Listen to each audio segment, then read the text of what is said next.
Halo teman-teman, selamat datang kembali di Futato Weekly Match Review. Kali ini kita bakal ngebahas big match antara Newcastle United versus Liverpool. Nah, di minggu ini berarti udah ada 3 weekly match review karena kebetulan pertandingannya seru-seru.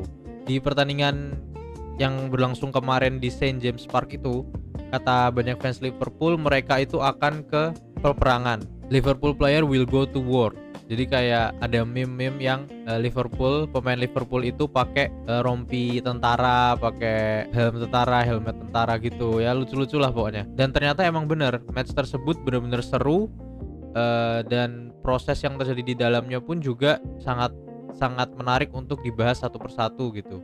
Oke, langsung aja kita bahas ya.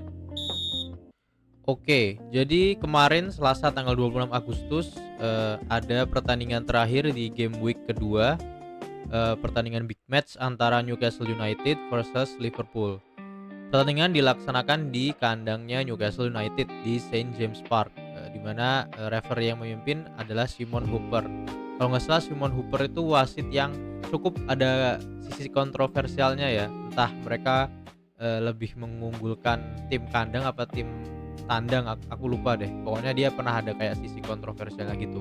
Ini yang menurutku ini match terbaik selama di minggu ini ya, di minggu kedua ini. Kita bisa mulai dari line up-nya dulu.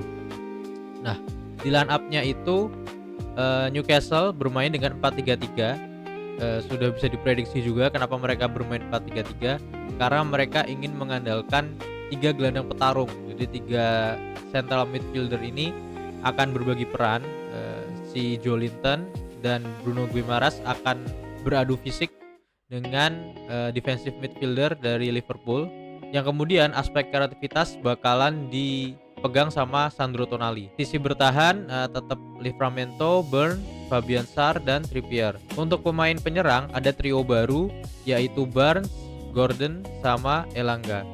Nah, Elanga ini kalau nggak salah datang dari Nottingham Forest ya kalau nggak salah.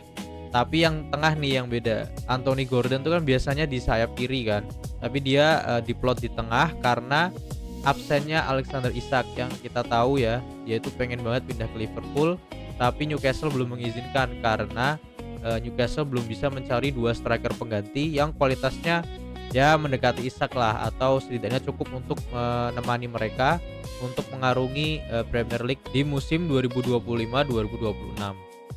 Liverpool sendiri ada sebuah kejutan, tentu bukan formasinya ya, formasinya pakemnya Arne Slot 4-2-3-1, itu pun di atas kertas. Kalaupun nanti mereka ngepres atau pada saat bola itu dipegang sama lawan, mereka akan menjadi 4-2-4 di mana Wirtz akan maju ke depan. Karena biasanya kan Szoboszlai yang ngisi attacking midfielder nih, tapi karena ada pemain baru yang lebih kreatif, jadi Wirtz tuh ada di tengah. Sisi kanan itu diisi sama Dominik Szoboszlai. Nah, Dominik Szoboszlai ini memang kalau nggak salah tuh dia pernah main sebagai right back di RB Leipzig. Di preseason juga pernah dicoba kalau Szoboszlai itu cocok gak main di right back. Nah, sekarang dengan formasi 4-2-3-1 lawan Newcastle, Liverpool mengandalkan 2 double pivot yaitu Gravenberch dan Jones. Nah, ini aku malah merasa sedikit lebih aman.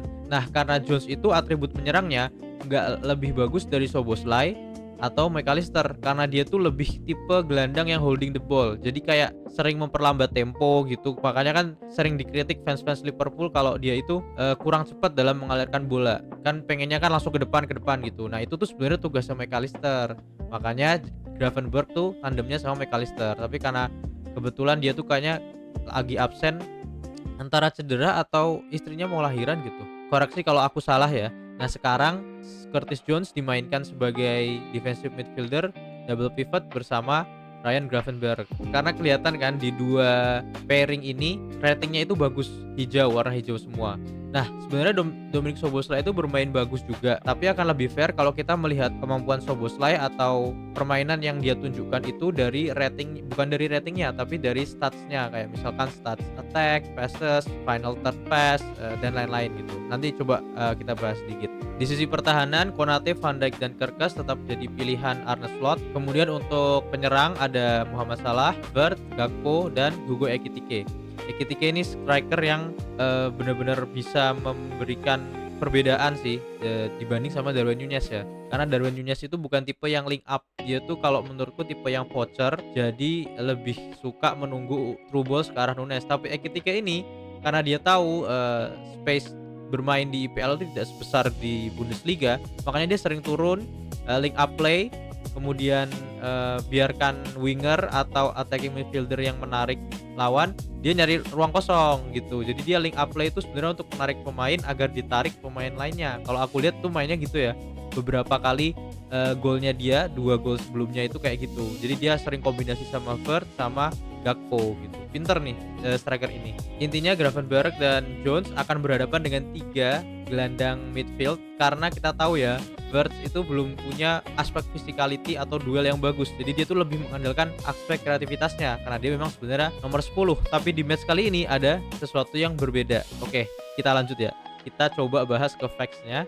Jadi di momentum itu bisa dilihat kalau di babak pertama Newcastle itu benar-benar menguasai pertandingan, totally dominant sampai 32 menit menciptakan banyak momentum. Nah, momentum-momentum ini Newcastle ciptakan dengan bermain high press, counter pass, dan yang terutama ini direct pass ke tengah lapangan. Dan kalau kita lihat dari players average positionnya, Newcastle itu cenderung bermain ke tengah. Jadi emang bener bola yang di belakang dari pertahanan ataupun dari kiper itu di direct pass ke depan agar pemain Newcastle bisa beradu fisik di bagian tengah. Nah, kalau kita lihat di babak pertama, terus kemudian kita ke duels, hanya ada 2 pemain Liverpool yang menang duels won, yaitu Milos Kerkez. Nah, sedangkan Cody Gakpo berusaha agar bola-bola yang dilepas ke tengah tetap bisa menang di depan.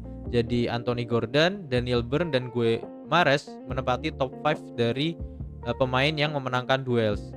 Nah, kalau kita lihat ground duels pun juga sama. Bruno Guimaraes, Anthony Gordon, dan Valentino Livramento menang secara ground duels di mana persenannya adalah sebagai berikut. Di aerial duels won pun juga Daniel Burn, Anthony Gordon, dan Joelinton, 3 pemain Newcastle tetap mendominasi di top 5. Milos Kerkez dan Virgil van Dijk yang berusaha untuk menjaga agar tidak kecolongan bola dari aerial duels.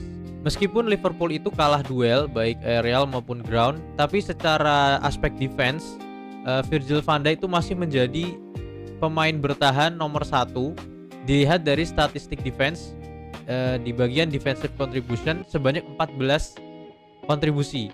Jadi ini menunjukkan bahwa Van Dijk itu masih menjadi last man standing untuk menjaga agar gak kebobolan gitu. Makanya dia walaupun kalah fisik, maksudnya Liverpool kalah fisik secara duel, tapi secara aspek defense itu yang jagain tuh Virgil van Dijk, terlihat dari 14 defensive contribution-nya. Pemain-pemain Liverpool lain yang aspek defensive contributions-nya perlu mendapatkan apresiasi adalah Curtis Jones dengan 10 defensive contribution, tackle-nya 50%, Milos Kerkez 9 defensive contribution, kemudian Cody Gakpo dan Dominic Szoboszlai dengan 9 contribution. Nah, tujuannya apa sih mereka melakukan aerial duels? Yang intinya mereka tuh ingin menantang Liverpool untuk bermain secara fisik.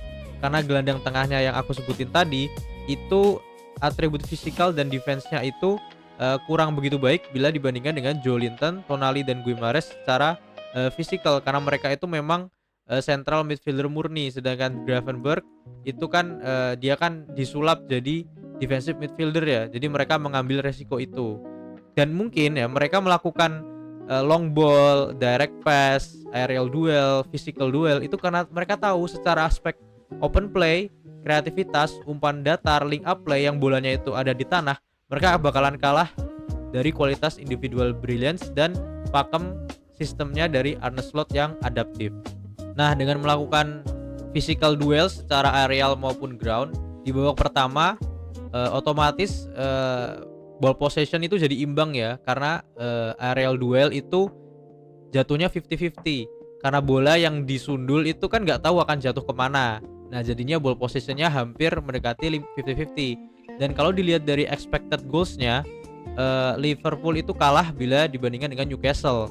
Sangat kecil banget nih expected goals-nya Liverpool itu cuma 0,07 dibandingkan sama expected goals-nya Newcastle United 0,62. Open play-nya pun juga kalah karena dari aerial duel itu bisa menciptakan open play yang tidak direncanakan dari umpan-umpan datar. Dari jumlah shot juga bisa kita lihat kalau shotnya Liverpool itu cuma 2. Nah, tapi ini yang menarik. Karena 2 ini ada satu yang berbuah gol. Bila dibandingkan dengan Newcastle yang udah high press, counter press, intensitas tinggi, mainnya tuh kayak ngoyo ngotot di awal gitulah. Total shotnya 6, tapi off targetnya 4. Jadi duanya itu kemana gitu loh. Kalau tadi kita ngomongin XG-nya itu kalah telak, Liverpool tuh juga nggak bisa mengembangkan permainan di babak pertama. Kalau kita lihat di passes-nya itu, kalau kita lihat di touches in opposition box, itu kalah jauh. Jadi Newcastle United dengan aspek fisikalnya tadi, cara bermain fisikalnya tadi, mereka itu bisa 15 kali sentuhan di boxnya Liverpool, sedangkan Liverpool cuma 5. Ya sangat berbanding lurus dengan 2 shot on target yang ada di boxnya Newcastle United. Bukti lain Liverpool tidak bisa mengembangkan permainan di babak pertama, ini adalah statistik di babak pertama by the way, adalah Liverpool lebih banyak memainkan bola itu di on half. Jadi di setengah lapangannya sendiri dia 85 kali sentuhan. 85 kali operan daripada Newcastle yang cuma 56. Selama 30 menit permainan itu dikuasai oleh Newcastle secara aerial dan ground duels, Liverpool itu mencoba untuk tidak terpancing dengan duel fisik, karena duel fisik itu kan rentan menimbulkan emosi. Nah, Liverpool berusaha untuk menjaga emosi mereka tetap stabil selama 45 menit di babak pertama. Walaupun kartu kuning kalau kita lihat di events itu sudah keluar 2 kali. Kesabaran mereka untuk tidak terpancing secara emosi ternyata berbuah hasil. Pada menit ke-35, Ryan Gravenberch mencetak gol dari luar kotak penalti.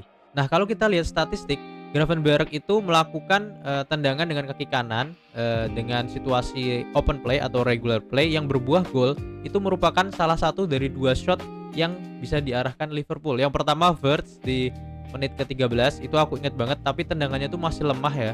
Nah, yang Ryan Gravenberch itu kemungkinan tendangannya tuh memang diarahkan ke tengah gawang, cuman kayaknya kena deflect sedikit dari pemain bertahannya Newcastle, dan Nick Pope selaku penjaga gawangnya Newcastle United gak bisa menahan bolanya itu tuh kayak di FM biasanya kalau kita udah mentok ya work in the box gak bisa, biasanya kita akan mencoba instruksi shot on side, sehingga pemain itu akan diinstruksikan untuk melihat celah yang ada di defense lawan, jadi langsung tendang aja. Ada yang memang terukur dan ada juga yang spekulatif.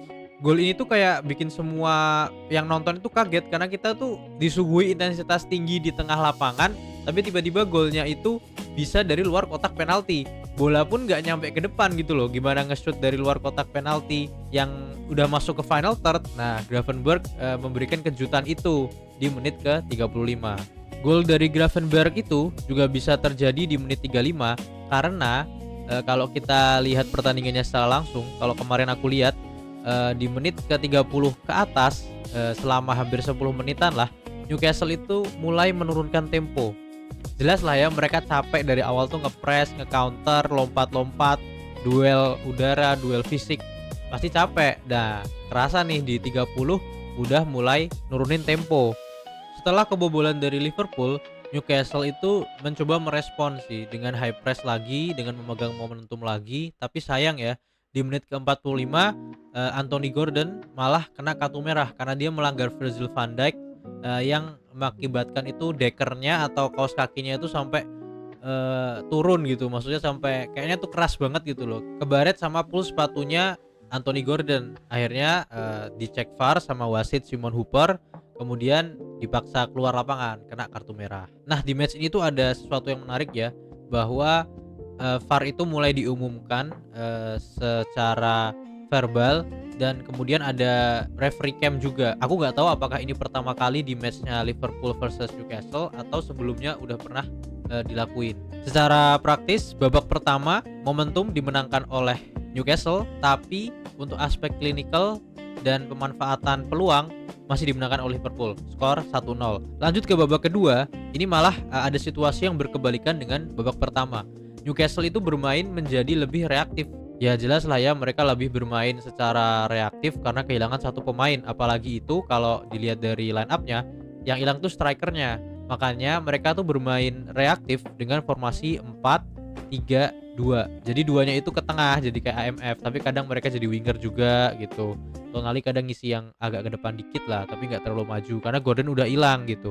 Nah, permainan direct pass mereka yang dilakukan secara reaktif itu kelihatan di babak kedua, dibuktikan dengan statistik passes kalau kita lihat, kemudian ke poin accurate long balls dan accurate crosses, mereka itu memiliki jumlah yang lebih banyak dibandingkan Liverpool, walaupun akurasinya untuk crossing masih dimenangkan oleh Liverpool. Tapi ini menjadi salah satu cara agar mereka tidak kalah jumlah lah, jadi lebih sering membuang bolanya ke depan. Nah, di babak kedua ini Liverpool mulai bisa memegang kendali permainan karena diuntungkan dengan jumlah pemain Newcastle yang berkurang.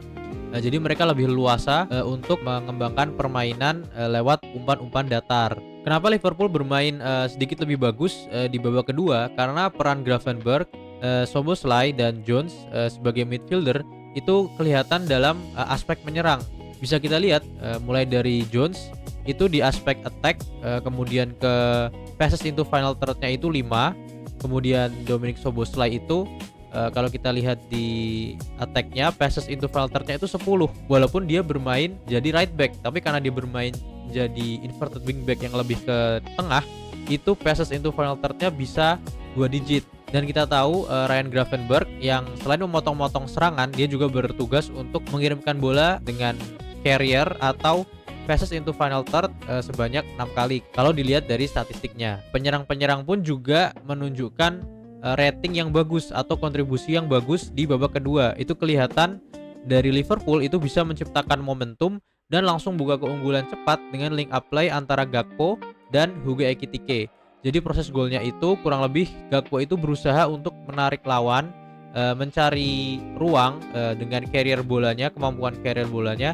Seperti biasa kan, dia kan masuk terus habis itu tekuk ke kanan, cari-cari ruang terus shoot kan. Nah, shootnya itu sempat diblok, tapi Hugo Ekitike itu udah ada di tengah untuk mencari ruang yang kosong. Kemudian Gakpo tahu kalau dia itu kosong di tengah si Ekitike, kemudian diumpan langsung menjadi gol. Secara kualitas memang masih perlu ya beberapa match untuk membuktikan apakah dia bisa konsisten apa tidak. Tapi secara first impression dari 3 match pertama yang dia jalani, mulai dari Crystal Palace, terus kemudian Bournemouth dan Newcastle, dia tuh one match one goal coy. Jadi kayak ini bener-bener perlu dijadikan alarm bahaya untuk tim-tim IPL lainnya sih.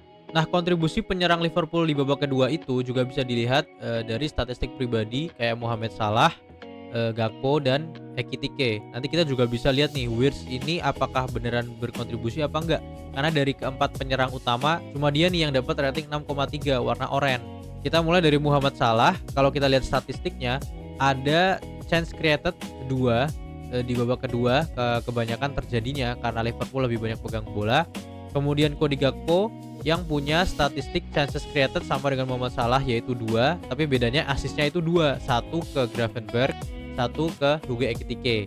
Nah, kita lihat Ekitike secara gol itu dia 1, iya. Nah, chance creatednya tuh juga 2. Jadi ketiga front three ini Salah, Hugo Ekitike dan Gakpo masing-masing punya 2 kesempatan untuk menciptakan peluang atau skema kreasi untuk menciptakan gol.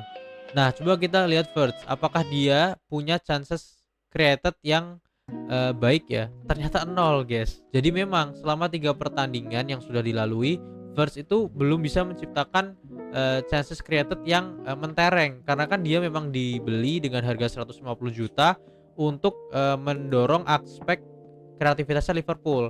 Tapi banyak fans-fans Liverpool dan pandit-pandit itu bilang kalau kayaknya tuh dia tuh butuh waktu karena belum terbiasa dengan cara bermain IPL yang cenderung fisikal. Dia tuh kalau aku lihat badannya itu kayak Elliot sebenarnya, malah lebih kuat Elliot. Tapi untuk aspek kreativitas memang kalau dilihat dari Liga Bundesliga itu lebih bagus Wirtz. Tapi kalau untuk di IPL kayaknya dia butuh menyesuaikan diri lah, mungkin suruh nge-gym dulu gitu ya, atau latihan duel dulu gitu kayak biar dia bisa ada kontribusi gitu. Jadi nggak 0 lah, minimal 1 gitu. Dan passes into final third-nya juga tergolong rendah 2, karena kan dia kan memang digadang-gadang akan menyumbang passes into final third yang lebih banyak kan. Tapi di laga ini mungkin karena laganya, karena fisikal tadi, bola sering di udara, jadi dia nggak bisa passes into final third yang sebanyak biasanya di Bundesliga. Oke, kita coba balik ke momentum. Karena Liverpool itu sudah unggul 2 gol dan selama hampir 10 menit pertama momentum dipegang oleh Liverpool, Newcastle ini nggak kehabisan akal. Dia tuh mencoba untuk mengejar ketertinggalan gol mereka dengan memaksimalkan skema set piece. Mereka itu pasti tahu, Eddie Howe dan coaching staffnya tuh pasti tahu kalau Liverpool itu sangat lemah, defensifnya tuh rapuh banget untuk urusan set piece. Jadi mereka mencoba untuk menciptakan momentum dengan skema set piece ini. Mereka tuh sering menggunakan throw in dan corner untuk menyerang. Akhirnya di menit 57 terjadi sebuah gol yang disarankan oleh Bruno Guimaraes. Kalau kita lihat di statsnya, kemudian ke second half, nah golnya Newcastle itu terjadi melalui throw in set piece. Jadi dari skema throw in, kemudian header yang dimenangkan oleh Guimaraes. Nah faktanya itu Bruno Guimaraes itu pinter lah mencari ruang, dan dengan memanfaatkan kelebihan aspek physicality-nya, dia itu membuat Kerkes tuh seolah gak berdaya coy. Kerkes kalah total, kalah kuat buat parking Bruno Guimaraes, dan akhirnya Bruno Guimaraes punya kesempatan untuk melakukan header untuk membuat skor menjadi 2-1 di menit ke 57. Nah kalau kita lihat events selama babak kedua, udah ada banyak banget nih pemain-pemain yang diganti. Kayak misalkan Lewis Miley menggantikan Sandro Tonali yang cedera, Jacob Ramsey yang menggantikan Joelinton yang cedera juga, kemudian Lewis Hall menggantikan Kieran Trippier. Jadi 3 pemain yang aspek defense-nya bagus itu mulai digantikan. Kalau Joelinton dan Sandro Tonali itu kayaknya aku paham sih kenapa dia diganti, selain karena cedera ya, mungkin karena itu akibat ya dari gaya bermain Newcastle yang sangat fisikal dan high intensity di babak pertama. Nah tapi ini ada seorang bernama William Osula yang kemudian masuk di menit 76.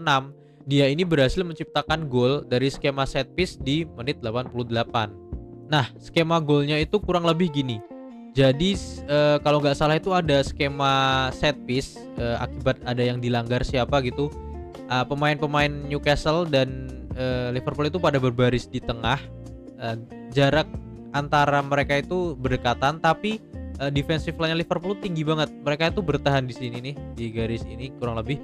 Tapi set piece tuh masih agak jauh di belakang. Jadi ini mirip kayak NFL kalau kalian tahu. Jadi ada sebuah skema kalau di NFL itu bola tuh ditendang dari sini agar nanti pemain depannya si NFL itu, aku lupa namanya apa, dia akan menangkap bolanya di sisi pertahanan lawan, kemudian akan dibawa lari untuk mencapai touchdown. Jadi yang terjadi di Liverpool itu high defense-nya naik, kemudian karena pemain itu semua menumpuk di tengah, otomatis kan mereka bisa melakukan pergerakan yang bebas gitu, lepas dari marking, berusaha untuk nggak dijaga terlalu ketat gitu.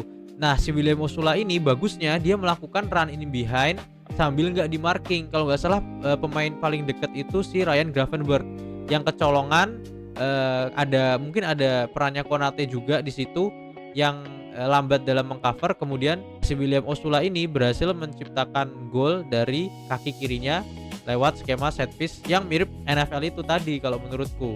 Set piece Newcastle yang bagus ini juga bisa dilihat dari expected goals-nya.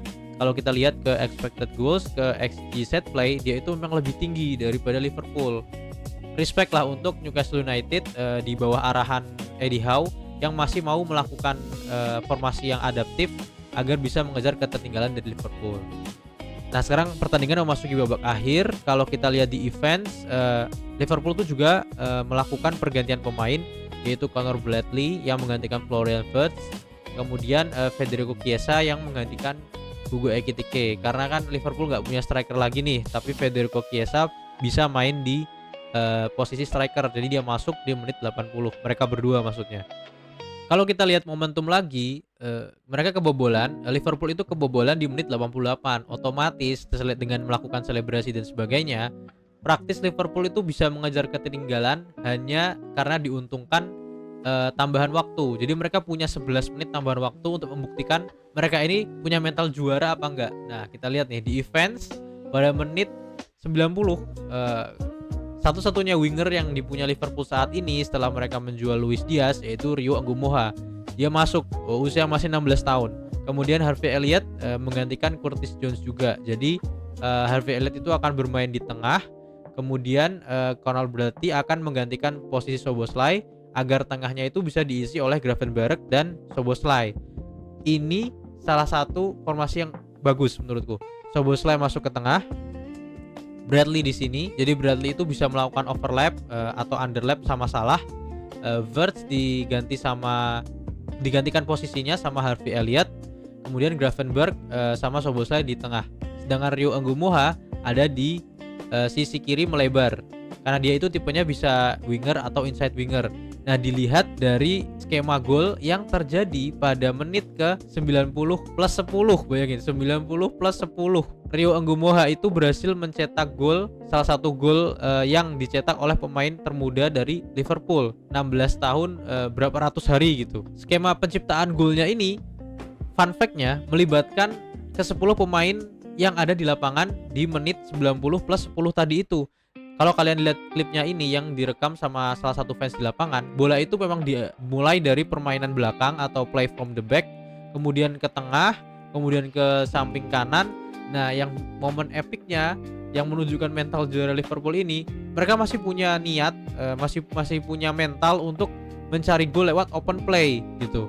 Akhirnya gol itu tercipta dari skema yang diciptakan oleh Chiesa, yang kemudian Chiesa itu mengumpan ke Salah itu kemudian melakukan low cross yang diarahkan ke Szoboszlai, tapi Szoboszlai itu menggunakan dirinya sebagai dummy. Akhirnya Ryo Onggumoha yang selama ini wide kan lepas dari penjagaan Newcastle, dia kemudian masuk menyambut umpan low cross dari Salah dan dummy yang dilakukan oleh Dominik Szoboszlai untuk menciptakan sebuah pressing yang memenangkan Liverpool dengan skor 3-2. Absolute cinema terakhirnya, benar-benar absolute cinema. Nggak nyangka gol yang menentukan pertandingan itu dicetak sama pemain pengganti yang usianya masih 16 tahun. Apalagi skemanya itu sebagus itu, 10 pemain saling link up play lah istilahnya, yang kemudian diselesaikan sama wonderkid 16 tahun ini.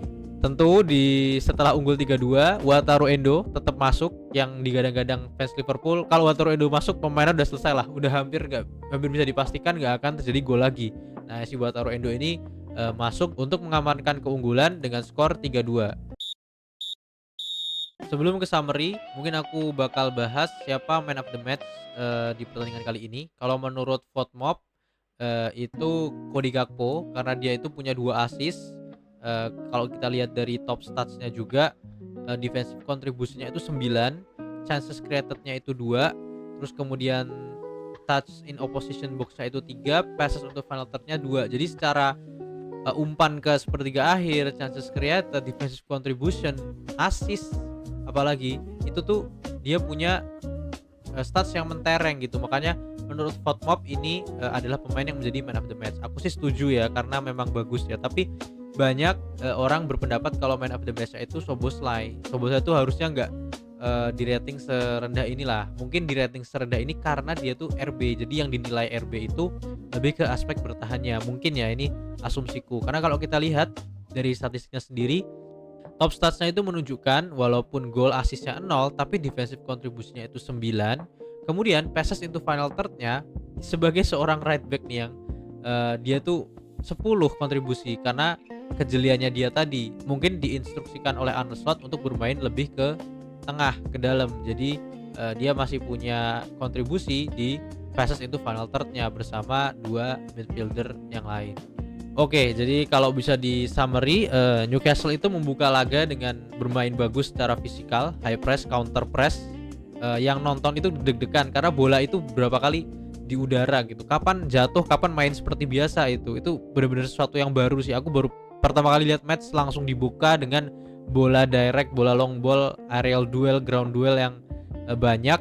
Tapi Liverpool itu walaupun berusaha untuk dicegah aspek kreativitasnya dengan aspek fisikal oleh Newcastle, tapi sekali dapat peluang itu mereka masih tetap klinis. Ini menunjukkan kalau mereka itu sangat efektif terhadap peluang yang ada. Tapi kebodohan Liverpool ini masih sama dari 2 laga pembuka mereka, mau yang Community Shield ataupun yang match perdana IPL, yaitu aspek pertahanannya.